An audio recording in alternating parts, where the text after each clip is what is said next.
नमस्कार साथियों, मैं मुरकार स्वागत करता हूं फिर से एक नए वीडियो में नए अपडेट्स के साथ। दोस्तों, आप लोगों ने थंबनेल देखकर यह पता लगा लिया होगा कि आरआरबी रेलवे के द्वारा एक वैकेंसी जारी किया गया है। वैकेंसी का नाम है सिलेक्शन कंट्रोलर। रिक्रूटमेंट।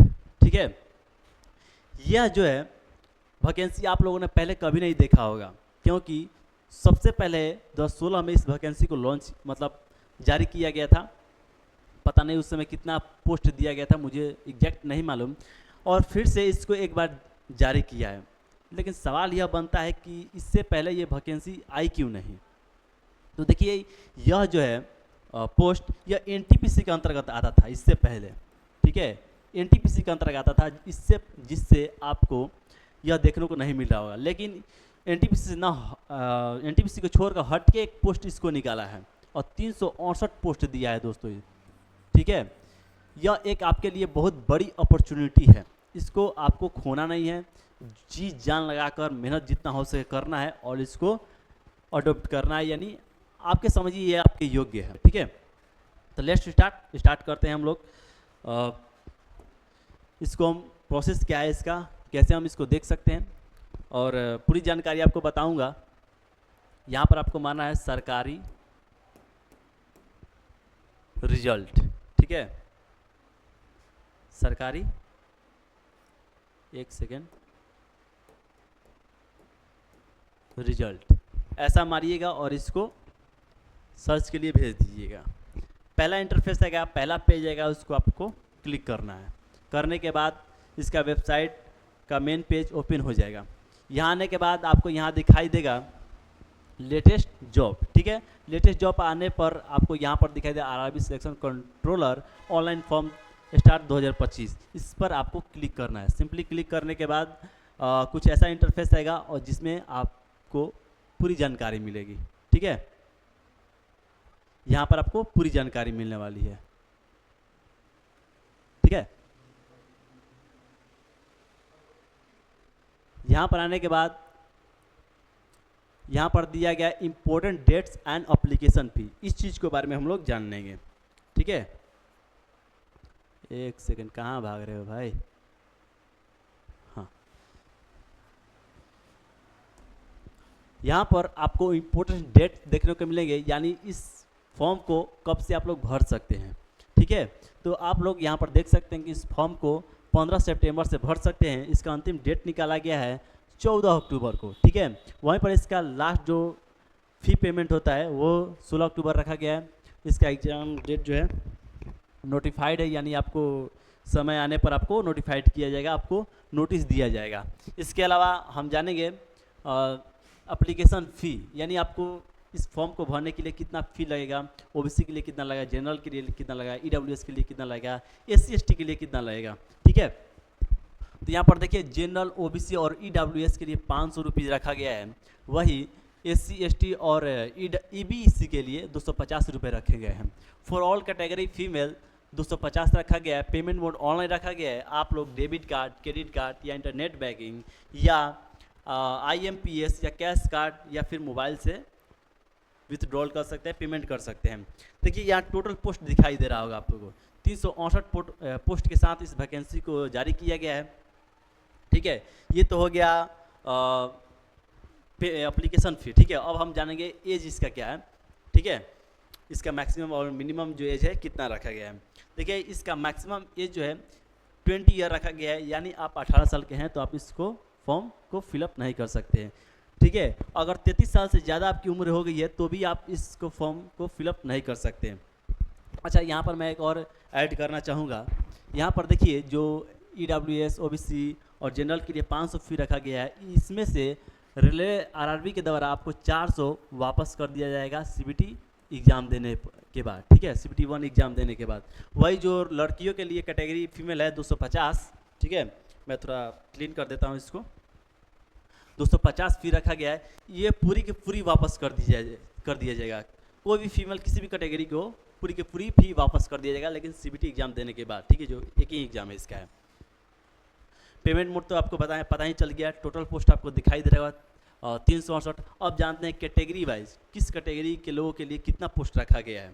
ठीक है, तो एक और जरूरी बात दोस्तों, अगर इस चैनल पर आप नए हैं तो प्लीज़ सब्सक्राइब कर लीजिए। वीडियो को लाइक करके शेयर कर दीजिएगा, क्योंकि आपके बेनिफिट के साथ साथ अन्य लोगों के भी बेनिफिट हो सके और इसका लाभ उठा सके। देखिए यहाँ पर अपॉर्चुनिटी के साथ इसको प्रदर्शित कर रहा है। अब यहाँ देखते हैं सिलेक्शन कंट्रोल, पोस्ट नेम इसका पोस्ट नेम है। वही कैटेगरी की बात करते हैं, जनरल के लिए देखिए 174 पोस्ट रखा गया है। वहीं आप लोग देख सकते हैं कि EWS के लिए 24 पोस्ट निकाला गया है। वही OBC के लिए 80 पोस्ट निकाला गया है। SC के लिए जो है 56 और जनजाति के लिए 34 वोट निकाला गया, यानी ST के लिए निकाला गया है। ठीक है, एलिजिबिलिटी की बात, क्राइटेरिया की बात करते हैं। देखिए सबसे पहले बात यह है कि इस चीज़ को कौन भर सकता है, कौन फिल कर सकता है। ठीक है, तो देखिए जो भी व्यक्ति ग्रेजुएशन कर चुका है ना, जो भी व्यक्ति ग्रेजुएशन कर चुका है वही इसको फॉर्म को फिलअप कर सकता है। ये इसकी क्वालिफिकेशन है। दूसरी क्वालिफिकेशन क्या थी कि आपका उम्र यदि 20 साल होगा, उससे अधिक होगा तो इसको फिल कर सकते हैं, और क्या कि 33 साल से कम होगा तब इसको फॉर्म फिल। ये इसकी क्वालिफिकेशन है, एलिजिबिलिटी है, इसकी क्राइटेरिया। ठीक है, नेक्स्ट हम लोग जानेंगे इसके बारे में। अभी आप हम लोग को जाना है सिलेबस पैटर्न, सैलरी के बारे में जाना है, कितनी सैलरी मिल सकती है। सैलरी आपको देखिए, आपको मिनिमम जो स्टार्ट होने वाला है सैलरी, सैलरी जो मिनिमम स्टार्ट होने वाली 34,000 से 34,000 प्लस से स्टार्ट होगा आपका सैलरी, और लगभग 60,000 तक इसकी सैलरी जा सकती है। ठीक है, 60,000, एक सेकेंड, ठीक है 60,000। ठीक है, इसका 60,000 समझिए ना, इसको 60,000। ठीक है, 34,000 लिखा गया है ना, 34,000। ठीक है, 60,000 तक इसकी सैलरी जा सकती है, तो कम सैलरी नहीं है इसका, अच्छा सैलरी अच्छा खासा दे रहा है हमें। तो अगला चलते हैं, आगे बढ़ते हैं हम लोग। अब देखिए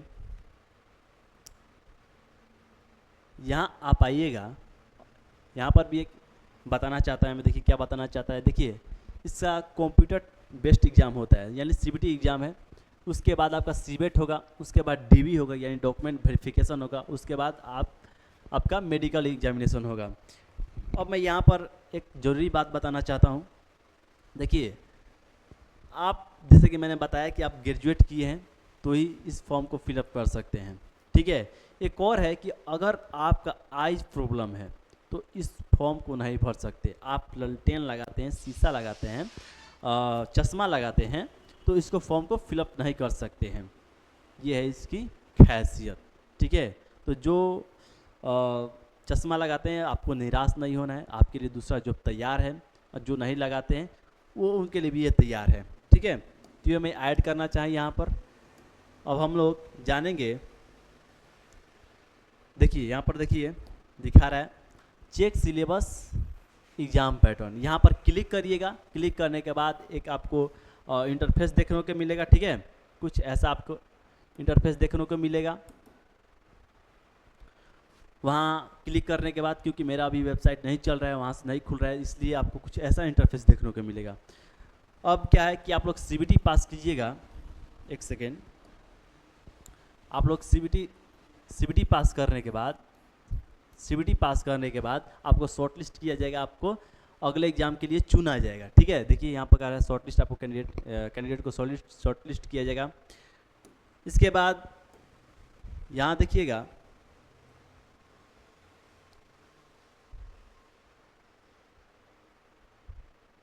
यहाँ पर ध्यान दीजिएगा, टोटल जो ड्यूरेशन रखा गया, टाइम रखा गया है 2 घंटा रखा गया। ठीक है, 120 मिनट, जिसमें से आपको 100 क्वेश्चंस मिलेंगे। यानी कहने का अर्थ है 100 क्वेश्चन को आप 100 क्वेश्चन रहेंगे। ठीक है, क्वेश्चन ये जो है 120 मिनट में आपको बनाना होगा। ठीक है, पूरी की पूरी क्वेश्चन को पूरी बनाइए, छोड़ दीजिए, आपका मर्जी है, लेकिन आपको 120 मिनट देगा। ठीक है, देन आपको इस प्रोसेस को फॉलो करना है। ठीक है, आगे बढ़ते हैं हम लोग। अब देखिए, हाँ देखिए इसमें निगेटिव मार्क है, ये मैं छोड़ना नहीं चाहता। इसमें निगेटिव मार्क 1/3 रखा गया, इसमें निगेटिव मार्क यहाँ पर मेंशन हुआ है। नीचे हम बढ़ते हैं, कुछ और इन्फॉर्मेशन हमें मिल जाए। एक जानना है हमें सिलेबस के बारे में जानना है। ठीक है, सिलेबस के बारे में जानते हैं, यानी सीबीटी में क्या क्या पूछ सकता है हमसे। पहला तो मैथ तो रहेगा ही, रीजनिंग भी रहेगा, लेकिन मैथ से क्या क्या टॉपिक्स पूछे जा सकते हैं, दैट्स इम्पोर्टेंट। ठीक है, तो यहाँ पर देखते हैं मैथ जो है सीबीटी में मैथ पूछ रहा है एंड मैथमेटिकल कैपेबिलिटी। ठीक है, तो मैथमेटिक्स देख सकते हैं, और इसका जो टॉपिक पूछने का तरीका है वो देख लीजिए क्या क्या पूछ रहा है topic. Number system, ratio, proportions और भी सारे टॉपिक्स हैं जो इससे पूछते हैं। ठीक है, तो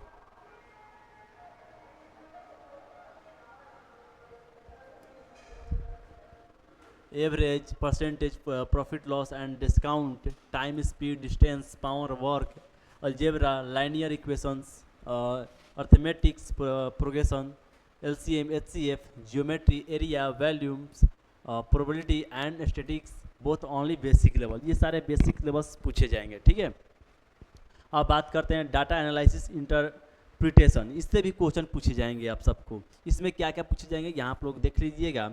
उसके अलावा आपको पूछा जाएगा लॉजिक कैपेबिलिटी से। ठीक है, इसके अलावा आपको पूछा जाएगा, ठीक है,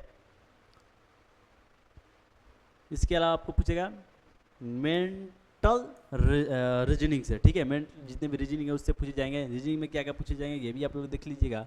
एनालॉग से पूछा जाएगा, कोडिंग डिकोडिंग से पूछा जाएगा। ठीक है, सिटिंग अरेंजमेंट से पूछा जाएगा। ये सारे क्वेश्चन इससे पूछे जाएंगे, बेसिक लेवल क्वेश्चन पूछेंगे, ज़्यादा आपसे टफ नहीं पूछा जाएगा। ठीक है,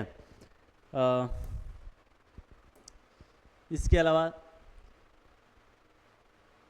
अब देखते हैं हम लोग, देखिए अब जैसे कि आप लोगों को मैंने बताया कि एग्जाम ड्यूरेशन जो 120 मिनट का रहेगा।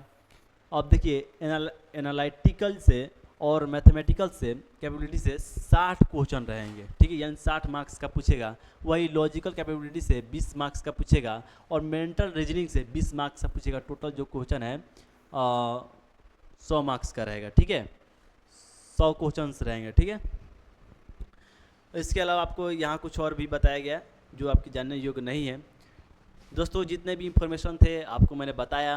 आपको वीडियो अच्छा लगा हो तो प्लीज़ चैनल सब्सक्राइब कर लीजिए, और हो सके तो अपने अपने सोशल मीडिया पर शेयर कर दीजिएगा इस वीडियो को, या एक एक दोस्तों को शेयर कर दीजिएगा दोस्तों। ठीक है दोस्तों, मिलते हैं नेक्स्ट वीडियो में, तब तक के लिए